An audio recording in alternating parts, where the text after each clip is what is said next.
All right. It is not 4:30, it is 5:30, and we are going to call this meeting of the Middletown Historic Commission to order. All right, can we begin with the roll call? Roger Daniel. Here. Sam Cornwall. Here. Jeremy Lukinas. Here. Matt Dixon. Here. Corey Carter. Here. Andy Brickler. Here. And Rachel Rutherford. Here. You have quorum. Okay. So the first item on the agenda is as a review of the minutes of February 16th, 2023. Has everybody had an opportunity to review those? Yes. Does anybody have any changes or corrections that need to be made?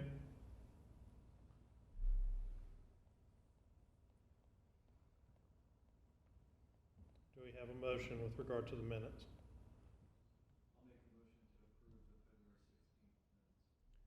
A second. All right. All in favor of approving the minutes, say aye. Aye. Any opposed, same sign. All right, the minutes of the meeting of February 16th, 2023 are now approved. Let's see. We'll begin by swearing in the witnesses before our reviewing the certificates of appropriateness.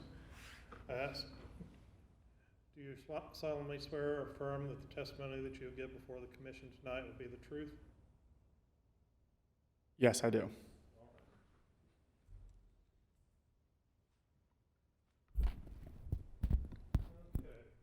Okay. Next item on the agenda is the certificate of appropriateness for a sign replacement at 6 South Broad Street. Okay. Is the applicant present? The applicant is not present. Okay. Do we have a staff report? We do. So tonight before us, we have an application for certificate of appropriateness for the flag signs and the canopy at the old Murphy's Landing building. This, formerly known as Murphy's Landing, 6 South Broad Street, is a 3-story commercial building built in 1906 and located in the Central Avenue Historic District. The applicant is proposing replacement of the flag signs on the north and eastern side, not making any changes to the actual hardware of the building. They're going to maintain the actual hardware, but they are going to replace the fabric signs. And then additionally, they're going to, or they'd like to replace the canopy overhead for the walk-in service on the eastern side as well.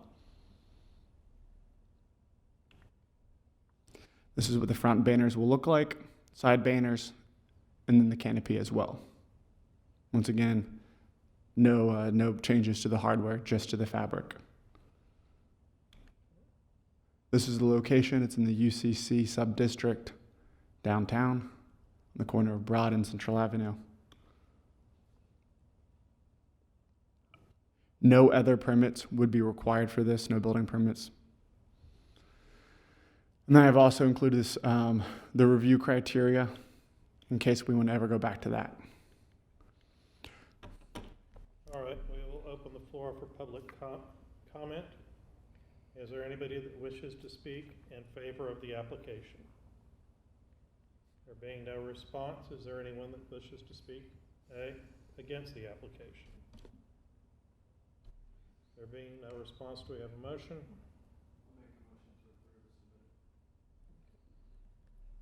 I'll second. Okay. Does anybody on the commission wish to discuss the application before we vote? All right, go ahead and call the roll then. Rachel Rutherford. Andy Brickler. Yes. Corey Carter. Yes. Matt Dixon. Yes. Jeremy Lukinas. Yes. Sam Cornwall. Yes. And Roger Daniel. Yes. Okay. Let's see, so this is the second small change in as many months. They are aware that they can put their whole plan together into one certificate of appropriateness, even if it's going to be done over an extended period of time. They did. They just weren't. They were unsure of who they were going to hire to replace the flag banner signs, and additionally, they also thought they were going to do it in April or May at their grand opening. But I guess things have sped along for them. Okay. All right, the next item on the agenda is a certificate of appropriateness for roof and gutter replacement at 219 South Main Street. Okay, is the applicant present? They are not. Okay. Do we have a staff report? You do. So tonight before us, we have a application for certificate of appropriateness for the roof and gutter replacement at 219 South Main Street. The 219 South Main Street is formerly known as the Winchester House, was built around 1878 by the Thomas family. Features a 3-story Italianate tower in the front of a colonial-style house. The applicant is proposing replacement of the roof and gutters. Here is the specific portion of the roof and gutters that she was wanting to replace. We have several more photos, so I'm going to try to go slow. It's a beautiful photo of the Sword Mansion.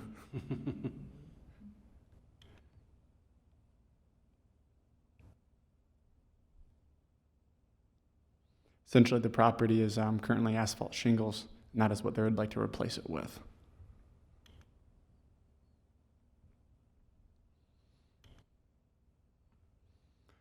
Here you can see the property is located on the corner of South Main Street and Yankee Road. That concludes my staff report.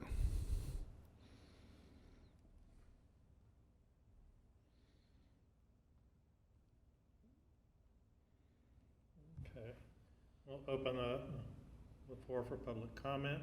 Is there anybody that wishes to speak in favor of the application? There being no response, is there anyone that wishes to speak against the application? Does the board have any comment or wish to have any discussion? Yeah. Is this something that actually requires our approval, or if they're basically just replacing a portion of the same shingles for repair with identical shingles to what's already present? For basic repair and replacement, that is slightly up in the air because the development code states that any exterior change or modification to a historic building or to a building within the historic district requires review and approval by the Historic Commission. But then there's also a section that says any, basic repair and replacement is something the development code administrator can decide.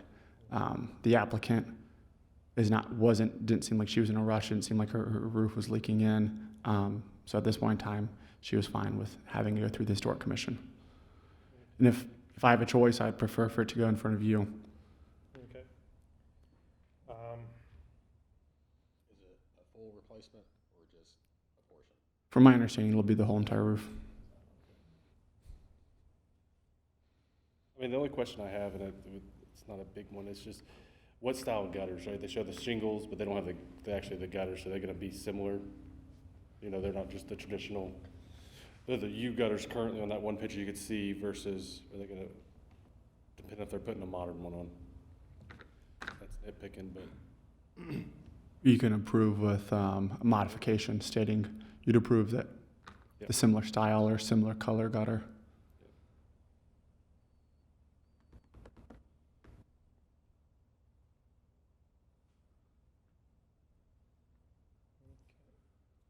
If we have no further discussion, do we have a motion? I'd like a motion to approve with the stipulation that has a similar style gutter. Would you like the same color as well or no? Similar style. Okay.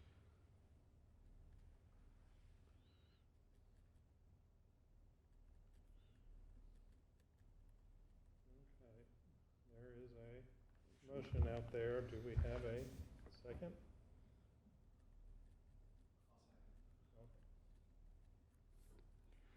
Call the roll. Roger Daniel. Yes. Sam Cornwall. Yes. Jamie Lukinas. Matt Dixon. Yes. Corey Carter. Yes. Andy Brickler. Yes. And Rachel Rutherford. Yes. All right. For something that had a universal assent, people were very reluctant. Second. I was like, say that. All right. Next item on the agenda is a certificate of appropriateness as for 204 Highland Street. for roof and decking replacement. Is the applicant present? They are not. Do we have a staff report? So before us, we have an application for certificate of appropriateness for the replacement of the roof and decking. 204 Highland Street is a two-story residential dwelling built in 1935 and located in the Highlands Historic District. The applicant is proposing replacement of the roof and decking. Here are all the listed changes that'll be made. Tear off existing system, inspect roof substrate for moisture or rot. If required, cost is $126 per sheet. Provide and install new 45 mil rubber roofing system, includes flashing as required, pitch to existing slope. Install sleeper framing, 5 force and 6 treated pine decking, include fascia at exposed perimeter, face screwed, does not include paint or stain. Provide and install white vinyl railing system, horizontal top and bottom rails with balustrade system, anchor posts per MFG specifications, and install post sleeves, white. Clean up and haul away all job-related debris, and contractor will provide initial building permit and manage the inspection process. Contractor will install to current codes. Here's the only photo provided. Yep. I believe this is of the second-story deck on the rear portion of the home.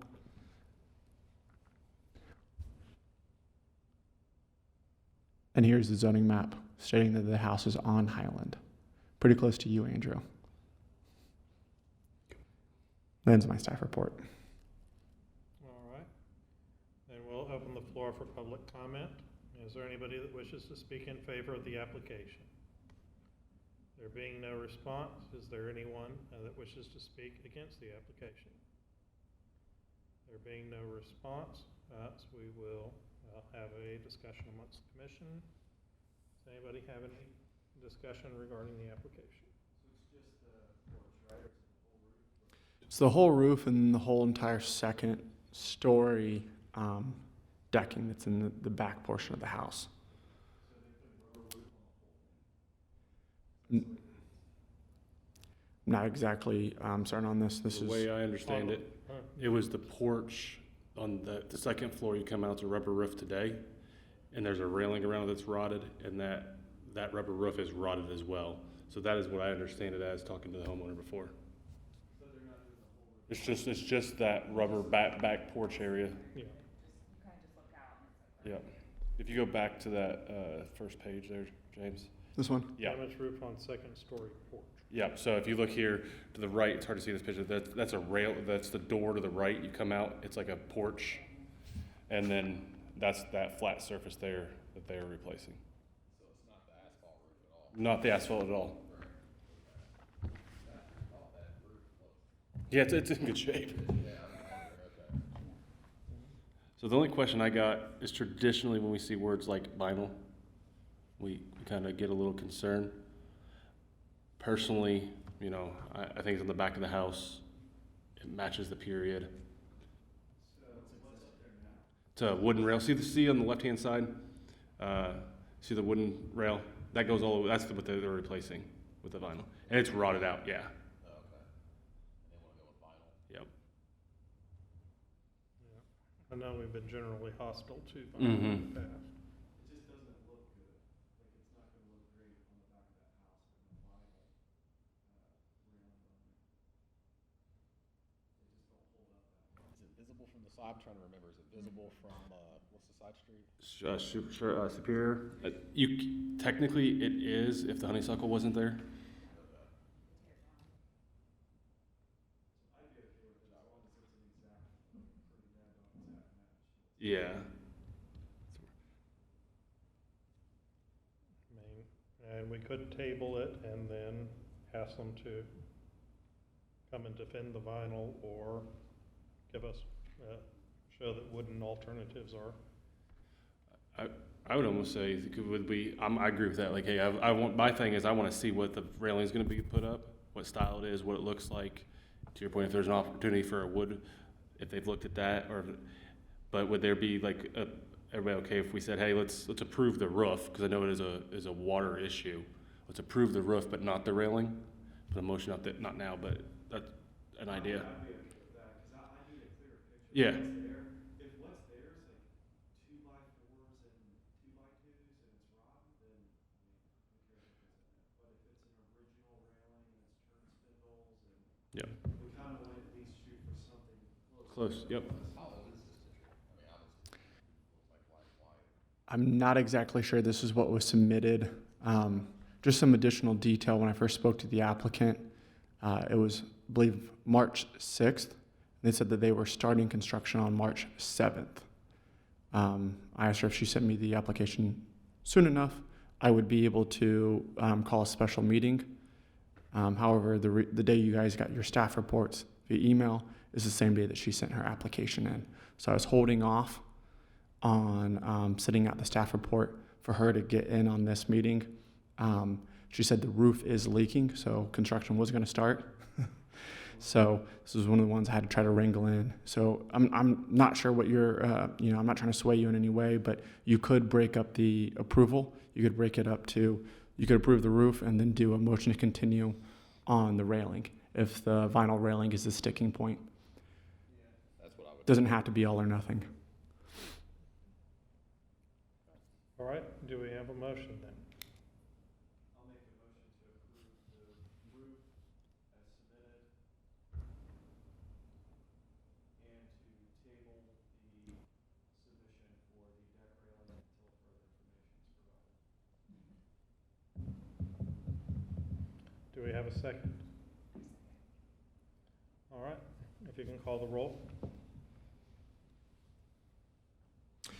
Rachel Rutherford, Yes.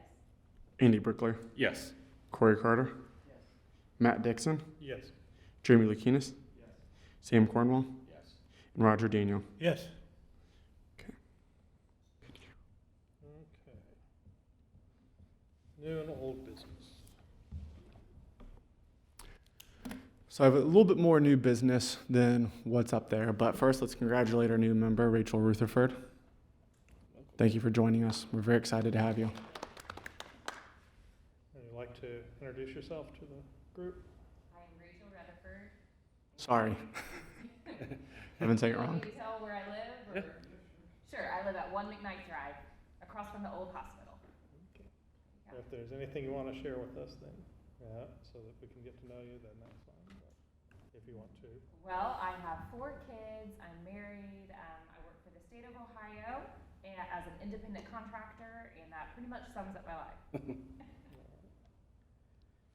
All right. Let's go ahead and introduce ourselves to her then. I'm Matthew Dixon. I am a local attorney, and I'm currently the chair of the Historic Commission. Yeah, you know me, Andy Brickler.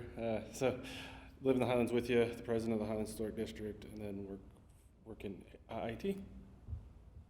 I'm Roger Daniel. I live on South Main. Sam Cornwall. I know we previously met. Lived in the community prior in the Highlands. Tell you I'm sorry about the fair downing. Okay. Just rest his soul. I mean, you might be able to get it back now. Yeah, you did take really good care of it. I did take pride in my yard. Yes, you did. I have 3 children, married to my wife, high school student star. We've been here in Middletown for the last 30 years. Corey Carter. I live at Kenwood and married and have 1 son.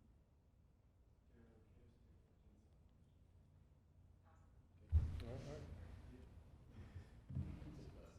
Okay.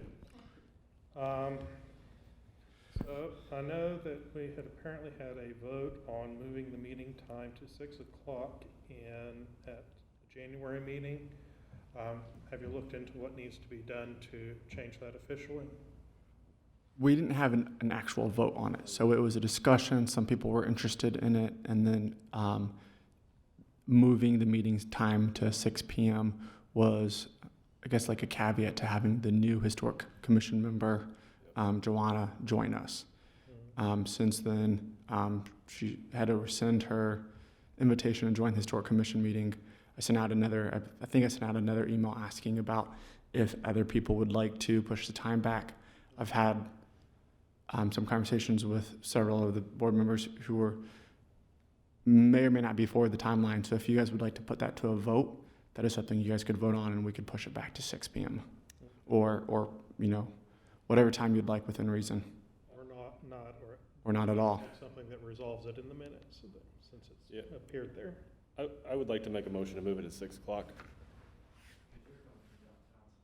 Yep. Motion to approve it. You want to vote on it or second it? Probably need to vote on it. Okay, let's go ahead and call roll on that. Who was the second? Me. Sam Cornwall. Okay. Okay. Roger Daniel, Yes. Sam Cornwall, Yes. Jamie Lukinas, Matt Dixon, Yes. Corey Carter, Yes. Andy Brickler, Yes. and Rachel Rutherford. Yes. Okay.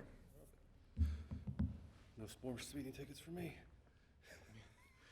Additionally, on some new business, I've kind of already spoke to you guys about the zoning violations, so I don't know if we need to go back through that. But for the historic preservation plan, I spoke to our consultant today, this afternoon, and I received basically an outline of the whole entire document. Just the outline is 39 pages, so we have quite a bit of work to do because we're hoping for like the 50 to 70 page mark or range. In April, we would like to do a stakeholder meeting, having the stakeholders review the outline, provide feedback, and then for them, beginning the meeting for them just to kind of give you an overall presentation of their thoughts, changes, things you'd like to keep, etc., and then receive feedback from that. Currently, I'm shooting for sometime in April, checking. I want to cross-check staff availability and the council chambers as a place to meet. And I want to bring that to you first, see if you guys have any thoughts, feedback, and if there's anybody that you would like to send contact information you'd like to send to me so I could invite them. Obviously, I'm going to invite all the historic districts. Ideally, I'd like to invite like the presidents and vice presidents and then have them disseminate the information because I know you guys operate on social media and a variety of different platforms rather than me mass mailing 450 people. But I'm open to any suggestions, your guys' thoughts, etc. I'd suggest that you may want to contact the Historical Society and see about getting the information out to their members. Yes, absolutely. You might include DMI also.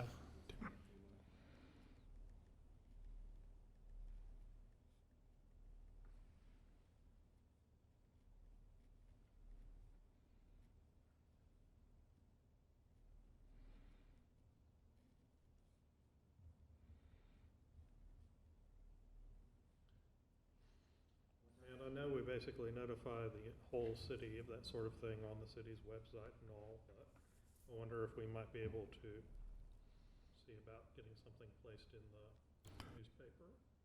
The Journal News, Mm-hmm. yeah.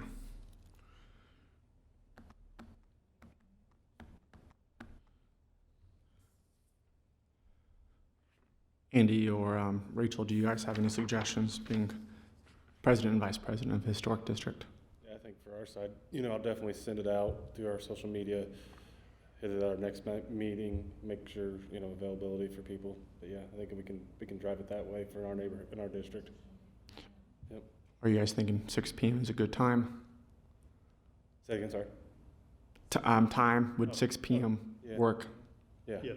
Yeah.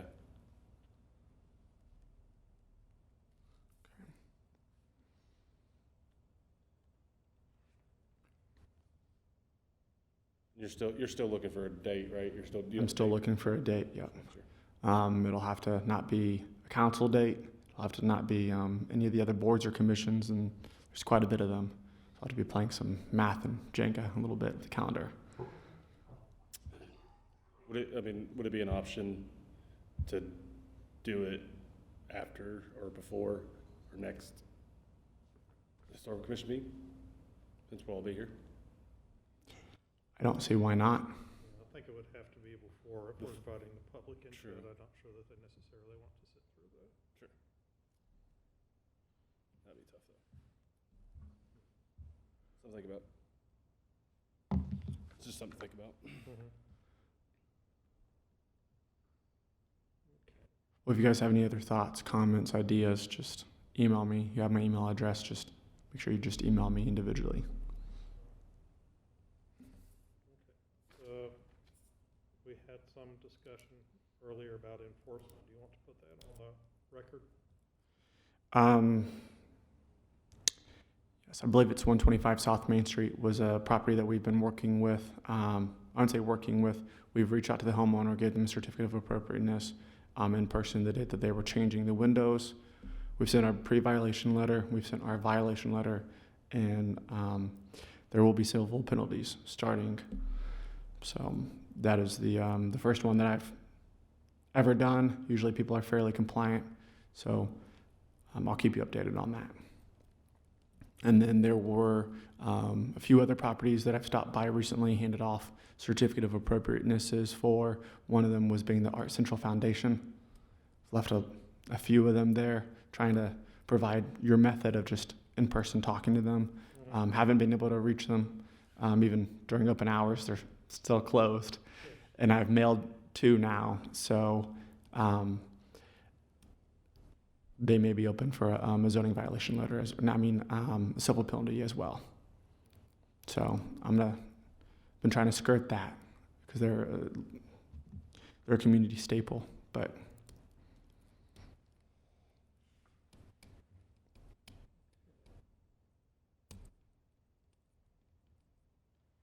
are there any properties that you guys have that you would be interested in sending to me so I can send to code enforcement? Tall grasses, trash. I know we already mentioned last week the QS Hotel building. Yep. Didn't have anybody go out there and look at it. It looked like there might be someone out there doing something. I actually stopped out there with the chief building official, Larry Tuttle, just checking to see what was being done to the building. And at this point in time, they're just cleaning it out. I'm not sure if you've been in there in the last few years, but it's just a lot of random stuff left over from the assisted living facility. I forget the exact name of it, but there's a lot of stuff that's left over from there. Hope House. The Hope House, yep. And a lot of that's just facing water damage, mold, really just the whole entire building is getting all the weather on the interior now. So they're just cleaning that out, and I think they're going to try to sell it. Yeah, it's listed for sale. Well, if the city can identify repairs that must be done and then basically do them, then the city can impose a lien for the cost of doing those repairs on the building. And then it is the building and not the owner that is liable for that. And we can pursue foreclosure of that lien against the building regardless of who owns it. But it does mean that the city would have to identify some critical repair that makes it a hazard and be willing to put out the money to do it. So it's like an assessment on their property taxes. Okay. There's a huge hole in the building, and there's no stairs from the second floor to the third floor. It's my understanding that the building department has some sort of fire escrow money held back on that property that they can use to make repairs. So we should probably get them a violation official so that maybe we can try to use some of that to fix the roof.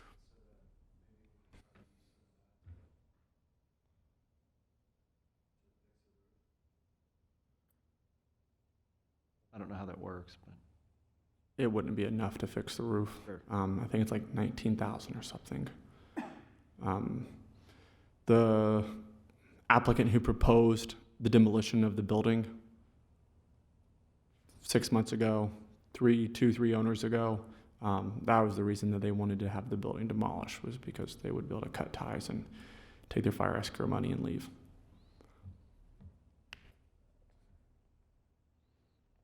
we can add 610 South Main Street onto the list for violations. I know we've pointed that property out a bunch before, but if we wait any longer, it's gonna fall in.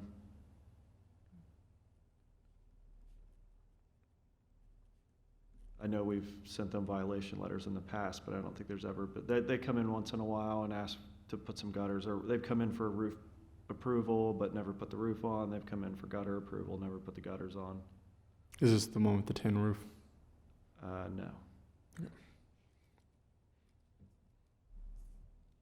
And I know we were talking about it before the meeting, but just for everyone else's purposes, what is the process when, like, if we send a violation letter out and it actually makes it to court? Like, is there anything any of us need to do to make sure that that goes through? Because I think in the past, they've always been dropped. Like, we'll ask for violation letters to go out, then they don't do the work, and then it makes it to court, and then it gets dropped. Because I know 125 South Main, the house with the windows, we had sent her violations for the last 10 years, and it went to court, and it was just status dropped. To be frank, I'm going to ask the law department to accompany me through that process. Okay. That's not something I feel comfortable Yeah. guiding on my own. Yeah. So what is the process? I mean, do you issue them a citation, and then they get a court date, and then you have to go? I will have to go, and one of our lawyers may or may not have to go. Regardless, I'm going to ask that they would accompany me and provide legal counsel. I'm comfortable in the development code leading up to where we get to the court, but then after that, I'm not really comfortable with real estate law. Yeah, that's cool. It just seems like we always send violations, and then they just sort of disappear into the Never Never Land. I mean, we seem to be falling off at some point because we're nominally supposed to be making them do things like replace the gutters in the roof of the house. Obviously, paying a $150 fine is much less costly for them than replacing the gutters and roof of the house. So if things basically are stalling out at 150, 250 debt, then people are basically just going to say, we'll basically pay $400 for not doing it, and that will be the end of it. And maybe they'll bring it up every couple of years, but still, we could keep this up for the next 50 years and still be out of pocket less than actually replacing the roof and the gutters. Like, we've been steadfast. We've got some that have made it to court. They just don't make it out of court. It just gets dropped. And I've never known, should one of us be going there to as a witness to the case? Is it because the legal department doesn't show up? Is it because James didn't know he's supposed to go and the letter didn't, like, how is it ending up that everyone gets dropped? This will be my first one. I've not messed up yet. Well, there we go. Because they're just coming in as basic code violations, so the idea is basically to just wag a finger at them, which is, yes, you pay the cost, we'll dismiss it. The next time you pay the cost and the fine, and you're done. And then the time after that, it's pay the cost and a more severe fine, and you're done. And all of this has taken ages. And theoretically, you can eventually take them to the common pleas court, but there's never the resources or the money or the legal services available to actually do it. But it's generally died in the municipal court long before it ever reached. It's like we need to keep the things open. I mean, there are hammers in the state code and in our ordinances, but we don't use them. I mean, and it's not really us that needs to be using them, it's the city. It's the planning department and the law department that are supposed to be wielding those hammers for us. Right, so I want to know how we're supposed to be doing that, how we're failing at that, so that we can make it better. Well, Is that something we can reach out to the SHPO office and see what other, what, I don't think Other it's that, municipalities it's are just doing? it gets dropped somewhere here. Somebody somewhere here in this building doesn't want to enforce it. Whether it stops at the law department, prosecutor's office, judge, James thinks we're all crazy and he just doesn't send the email, remove the paperwork. Whatever it is, it's getting dropped somewhere. Yep. I don't think it's that we don't have a process, it's just we either don't follow it or don't care about it, one.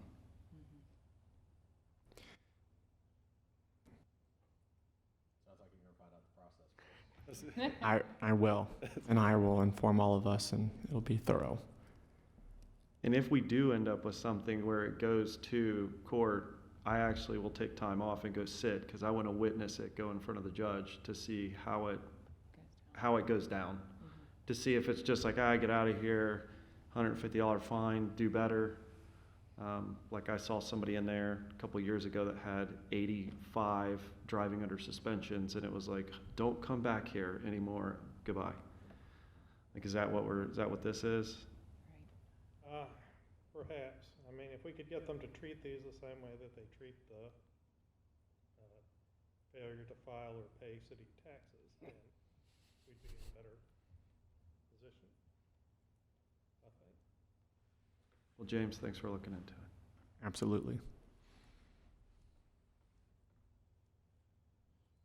That ends my new business and old business. Does anybody else have anything that needs to be brought before the commission? All right, do we have a motion? I'll make a motion to adjourn. All in favor? Aye. Any opposed? This meeting is adjourned. Well, you made it through your first meeting. Was it exciting? It's easy, told you. So exciting. Kind of like C-SPAN? James, thank you. Thank you, guys.